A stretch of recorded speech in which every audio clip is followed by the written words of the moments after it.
Hello guys. तो last video में हम बताए थे कि pi is an irrational number. Pi एक अपरिमेय संख्या होता है। ये जो पाई का मान जो है 22/7 ये एग्जैक्ट मान नहीं है, ये एक्चुअली अप्रॉक्सीमेट वैल्यू है। पाई डज नॉट इक्वल टू 22/7। पाई का एग्जैक्ट मान 22/7 नहीं है।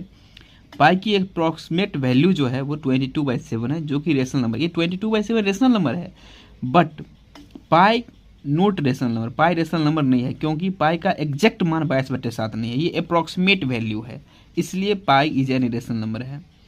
अब देखिए पाई का मान है 3.1416 डॉट डॉट डॉट, ये इरेशनल नंबर है।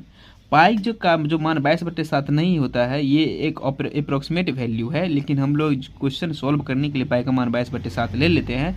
हम इसका रीज़न बताएंगे कभी किसी दूसरे वीडियो में कि पाई का एग्जैक्ट मान 22/7 क्यों नहीं होता है और ये पाई का अप्रॉक्सीमेट वैल्यू क्यों होता है 22/7।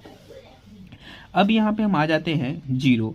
तो जीरो के लिख सकते हैं 0/1, यानी कि zero is a rational number. Zero एक परिमेय संख्या है क्योंकि 0/1 यानी कि p/q के फॉर्म में इसे लिख सकते हैं जीरो को।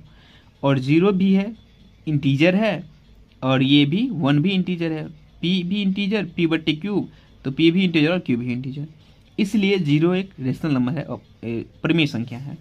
अब आता है non terminating non repeating is an irrational number, यानी कि जैसे पीछे हम बताए थे कि जितने भी टर्मिनेट है इसमें टर्मिनेटिंग वाले में यहाँ पे शांत दशमलव और अशांत आवृत्ति ये परिमेय संख्या है, और यहाँ पे जो आगे हम ये अशांत अनावृत्ति यानी कि नॉन टर्मिनेटिंग नॉन रिपीटिंग ये अपरिमेय संख्या होगा। अब यहाँ पे आता है x/0, ये इन्फिनाइट हो जाएगा। x does not equal to 0, 0/x बराबर 0 होगा, और यहाँ पे 0/0 अनडिफाइंड होगा। सिंपल भाषा में कह दें तो समथिंग अपॉन 0, सम जैसे x है ना, x का मान समथिंग है, समथिंग अपॉन 0 ये अनडिफाइंड होता है या इनफाइनाइट हो जाएगा। समथिंग अपॉन 0 अनडिफाइंड बोलिए या इनफाइनाइट बोलिए, बात एक ही है।